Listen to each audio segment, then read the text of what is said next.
Hey everybody, it's Dr. Kristy Taylor, and I am so excited today to have my special guest, Dr. Tim Hill.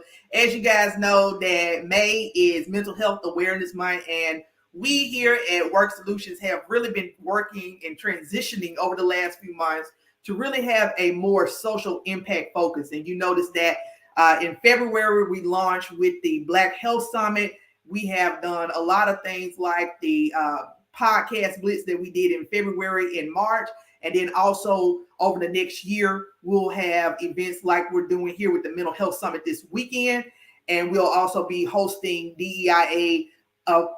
several DEIA dialogues over the course of this year, just part of our commitment to social impact work. So with that being said, we want to definitely kick this off with a discussion on mental health matters. And we have Dr. Tim Hill here. Let me slow down a little bit, who really specializes in this area. And so, Tim, Dr. Hill, I'm so excited to have you on today and introduce yourself a little bit to the guests, and let's talk about it. Why does mindset and mental health matter? Tim, you are on mute. There we go. There you go. I was a little nervous. No, but I'm glad you asked that question. So I've been working in communities for my entire career, starting in group homes and just working with students and kids that they kind of felt were out of control, right? Yeah. And so I've always kind of had a identity or affinity working with difficult kids. But as I kind of grown older and started doing more therapy, I kind of left the arena for a little bit and went into teaching. I went straight into education. I loved being in front of an audience and teaching. And so I did 10 years as a science teacher and got to do some cool science experiments. But what I found out is I was doing counseling as I was doing teaching. And so what I did is I ended up opening my own practice here in Arlington, Texas. And so now I do full-time therapy, not just regular therapy. I also do video game assisted therapy too. So we do. Wow, that's kind of cool. Yeah. And so then we also do actually couples counseling with my wife. And so she's a life coach. And so we actually do like one-on-ones and we get busy. So we have a lot of fun. Now, what's the name of your business? It's like Inspyre, right? Yes, it is Inspyre Education and Counseling. And so you can actually find us at drtimhill.com, drtimhill.com. And we'll definitely be sharing your information. We share it in the chat. I mean, so you talked a little bit about when it came to my heart to organize this summit. And I had a Facebook post yesterday because I'm not going to share the post. And I woke up yesterday and I saw people telling a young man to rest in peace. This young man was a teacher based out of Louisiana. He basically left a suicide note, saying about all the challenges that he was experiencing. He himself, now you and I both come out of education. So this young man, he's working in education, experiencing all of these challenges, and people always show signs and sometimes we just don't always expect. When we're dealing with mental health, there are so many parodies, there's so many stigmas. And so I want to start out this conversation with you talking about the area that you specialize in, and then we'll branch out from there, because I definitely want to speak to some of the challenges specifically when we're dealing with Black men in mental health and what they might be experiencing and some of the social disparities and stigmas associated. So you mentioned earlier that you and your wife, you both provide counseling. She does life coaching, but your specialty areas, you started out working with youth. And so when you talk about being a teacher, I think as all teachers, we are really we all counsel in some way, right? And coach in some way. Right. When you're dealing with youth, what are some of the most challenging mental health issues that you find that they are facing, and some of the pressing issues in today's society, especially in a socially, social media driven society, where it's like you literally have folks that have jobs called influencers? Absolutely, and that's a great question. Thank you, Dr. Taylor. So that's the funny thing that you said, that social media, because one of the biggest things that our kids are facing is social anxiety. So of being able to converse, what we're doing right now, but doing it in person, that really causes a lot of our kids to clam up, to fall inward.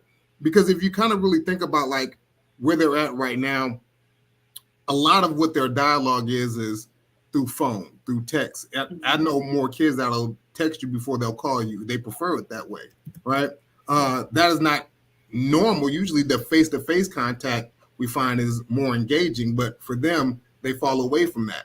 So battling that, and a lot of times because we're now texting, we don't always express ourselves in the same way that we would in person. So we really can't always infer hurt, or we can't always infer meaning and definition when we talk.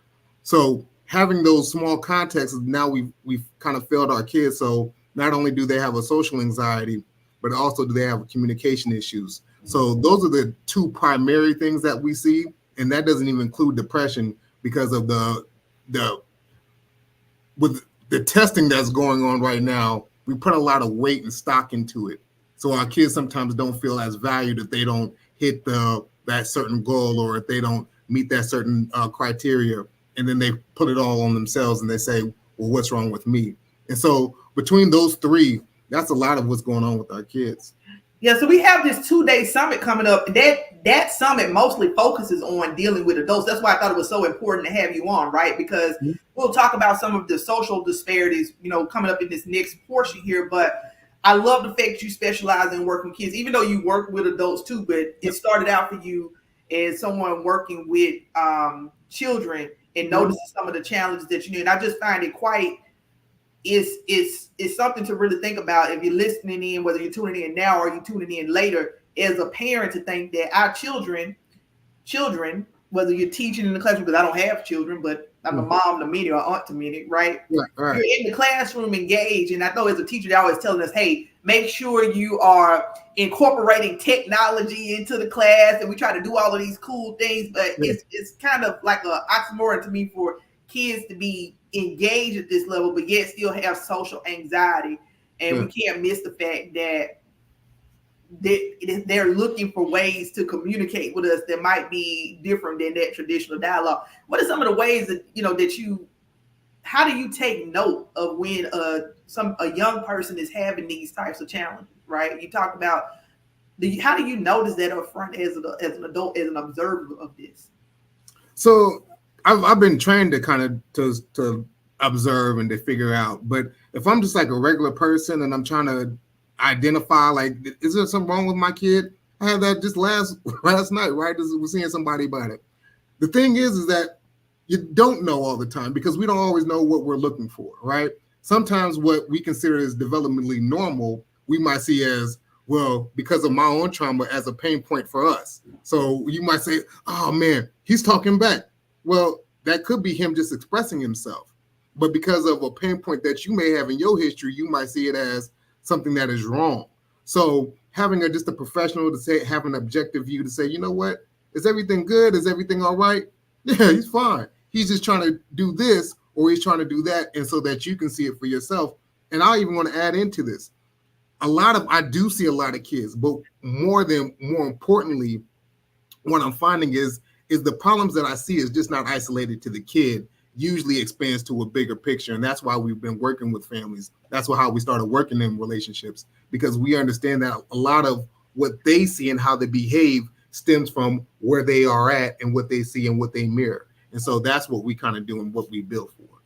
Well, let's talk about that a little bit, because that was really going to be my next question to you. When we talk about the kids and we talk about this family dynamic, a lot of times as adults, we push our trauma down to our children, right? Because we don't always, especially in the Black community, where we are not always empowered to express when we're having trouble mentally and need professional help. And I remember, 3 or 4 years ago, sitting in front of a therapist, still not wanting to confess. And the lady looked at me, she was like, Kristy, you had a nervous breakdown. And like I had it and kept working, because I wasn't going to talk about it, because you weren't going to see Dr. Taylor. Right. But I was still showing up every day like it was all polished and pretty, right? Right. And we do that, and we haven't dealt with our own trauma. And you pass that energy on, because you haven't dealt with yourself. You pass that on to your children. Talk about that a little bit more, and the importance of working through that family dynamics piece, right? And generational trauma. And So I don't know if you can see it. My shirt says my generational coach. starts with me, and you can't even see the bottom. So I didn't. This is not planned at all. It's just kind of how I wouldn't even look at it. Yeah. So a lot of times we do have generational curses. And I can speak for me being Black. A lot of times we have as Black people have a generational curse of what people see us as or how they view us as a race, right? Yeah. That comes from slave mentality, saying what master thinks and what master says. But that has progressed itself now to you better not come out the house looking a certain type of way, right? Mm-hmm.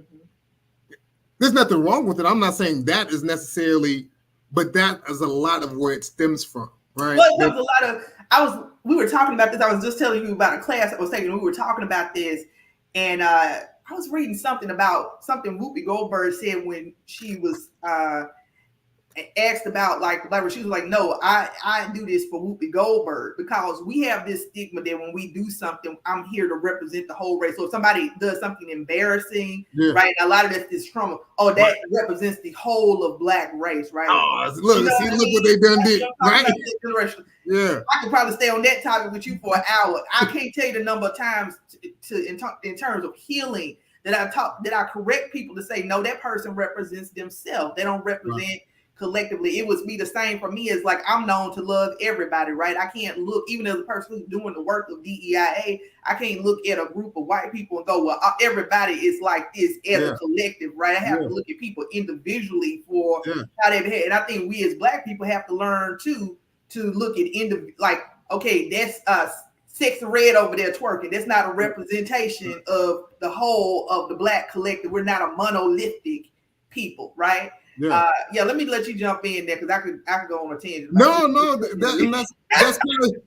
That's kind of the whole thing, right? Like it used to be that if somebody acted out of line, it impacted the whole community, right? Mm-hmm. The whole Tulsa incident, right? If one acted out of line, it impacted us all. And so that also extends to the culture too, right? Oh man, look, see how he doing? Man, he can't be representing us, right? Mm-hmm. And a lot of that is also because for a long period of time, our media was streamlined to, I don't even know if you remember, but like when I was growing up, Thursday nights was Black night, right? And so everybody goes, so I'm not saying that Black people are monolithic, but we had a lot of the Black experiences that are the same. Yeah. And so that also Martin Living Single came on Thursday. Right. Like that was like the night. It was and then it Sunday for a minute, right? Everybody, and that. So there's a certain experience that we all share, but we're all not monolithic. That means we're not all think alike. We all might not share the same views, but we all have a certain idea. We all listen to the Chronic album in the '90s, right? I was a child. So let me ask you this question, though. So we're like I say, I'm plugging this summit. We're talking about all kinds of topics, right? Because that's a cultural element in this. So I'm gonna ask you this. When we talk about mental health and underrepresentation of certain demographics, it just builds on what we already talked about in mental health discussions and services. Mm-hmm. And what impact does this lack of representation have? Because we're talking about monolithic mindsets, like this collective thing, right? And I have taught, and a lot of reasons why I've transitioned to the DEIA work, because I used to say, man, this is not my thing. But then realizing I've been doing it for 20 plus years because I have been teaching cultural competency, cultural awareness, cultural intelligence to healthcare providers. I still have had people to say, why do people in healthcare need cultural competency skills? Well, my gosh. That's why we need them, because you're asking me that question. And it's like the most innocent question, right? Like, because again, like you can come to me, you can ask me anything. I teach history too. I didn't tell you that. I teach history. I once had a student, I make people feel so comfortable. I once had a student write a whole history paper about the Confederate flag. I'll never forget that. She was one of the smartest kids I ever had too. Not a racist bone in her body. But she's like, Dr. Taylor, I'm going to tell you, this flag is not racist. I said, well, you can write that paper a million ways. And I gave her an A on it. Yeah. But she was telling me how it was the West Virginia flag or piece or something like that. But you write the paper, she would come and talk to me in my office for hours. And I think about like being able to foster them type of conversations with students. It's dope to be able to come talk to you, black, white, yellow, purple, right? But the area I specialize in, you too, because you're a therapist. It's like, okay, in this healthcare space, why is representation so important, especially when we're dealing with mental health? Yeah, because a lot of times we identify with our eyes, the first thing, right? Mm-hmm. Like they always say you dress to impress, right? Because what we see is what we first things that we ingest. And so when you see somebody and you can kind of feel their vibe or you can identify, then you're more willing to listen to what they have to say. You're more willing to kind of be like, you know what? Maybe he does right. But if I'm staunchy or I'm stuffy or I'm acting brand new, then you can't identify with that. That's not a place that you, and so you can easily disconnect, or that's his world. That's not my world, right? But this is how I do therapy. I don't know if you know this. So I come just how I am, like how I just hang out at the house. I come that way because I want you to feel comfortable. I want you to be like, you know what? I'm just talking to the homie that understands a lot of what I'm going through and can have names for the things that I'm experiencing. And that's exactly what we do. And it just happens to be I'm a doctor and that I also do counseling. What do we call it? Because, we flip. What do we call it? It's like, okay, when I walk into the room, I'm this person. Code switching. Yeah, we code switch a lot, right? We all have to do it. Yes. It's a joke. I say one of the teams I work with, they said, Kristy, man, you gotta loosen up a little bit. So I was like, okay, I'm gonna just be my everyday self. And I walked in there, I'm using terms that slang they ain't never heard. They looking at me. And so when I came back the next time, I said, hey, I'm gonna just go back to being the Kristy that y'all know, because when I was up here being myself, you didn't know what I meant when I was saying you being shady. They didn't know what that meant. Right.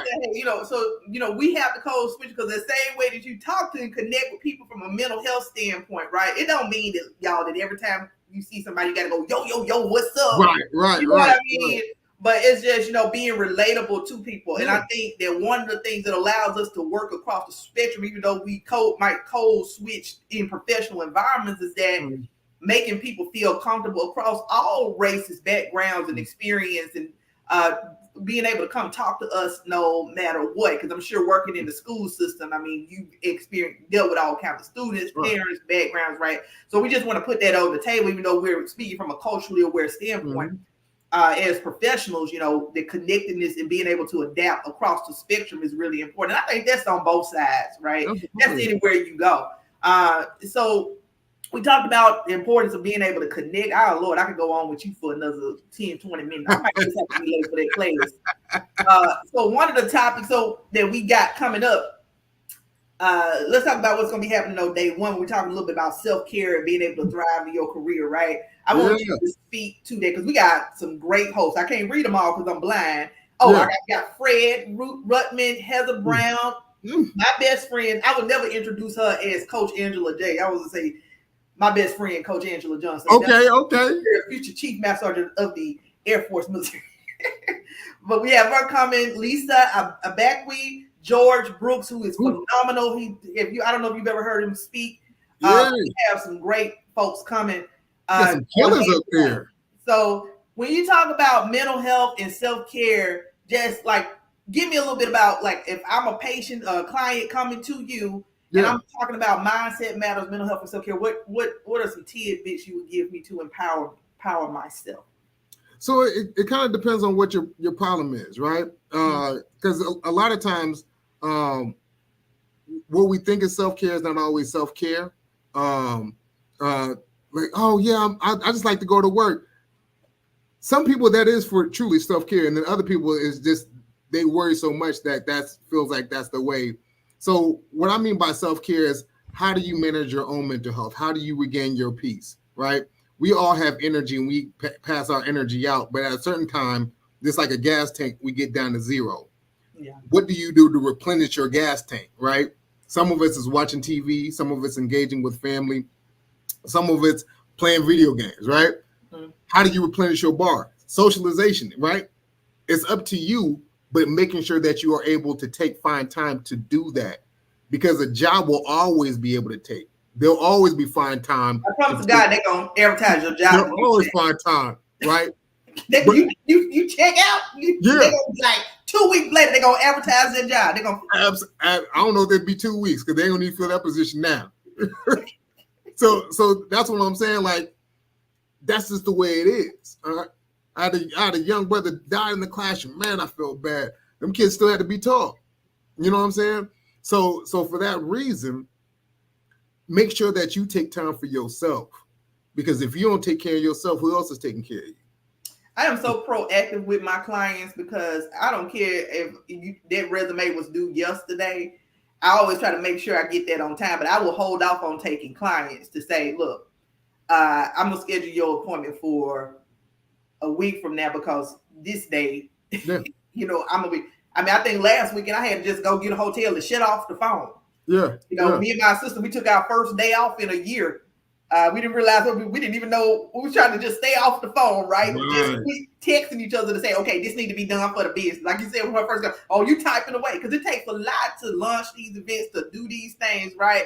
Yeah. And we are now proactively we're teaching resiliency, but we got to make sure we're living resilience, right? Yes. I'm teaching resiliency from the standpoint of the bounce back game when you done lost it all and being resilient, but that part of that is the mental health piece too, right? A big part of that is the mental health piece learned in being resilient. So those discussions are so important.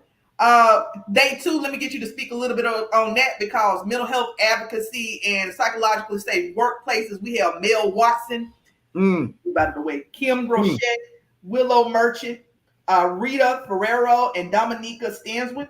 They're coming in to speak. Again, phenomenal speakers coming in to talk about health advocacy and creating psychologically safe workplaces. Because again, the day 1 is focused on self-care. Day 2 is focusing on what we're doing in terms of psychologically safe work environments where that's going to feed into that conversation that we are going to have a little bit later this year about DEIA and what does it look like for both.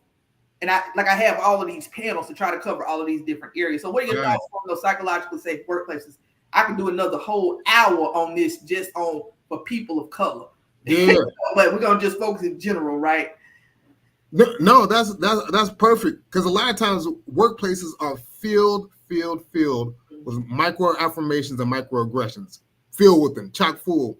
And a lot of times we internalize them, and they can be based on so many different factors, right? I give you a good one. Man, he's awfully coordinated. He can dance really well for a boy. What does that mean, right? That's a microaggression. That's an example of. And so kind of identifying those because we internalize those in the workplace just as you would and I would, but we either say, well, I don't like her or I like her because she might be building you up at the same time. So a micro affirmation is also saying, man, you're really one of the smart ones, right? So you're saying that you're better than somebody else, even though you're not actually using those terms. So, or because they value the brain part. So that's what I'm saying, that those things is that what we carry. And then what happens is whether we're being fed microaggressions or micro affirmations at work that we might be aware of or we might not be aware of, what we do is we take that home.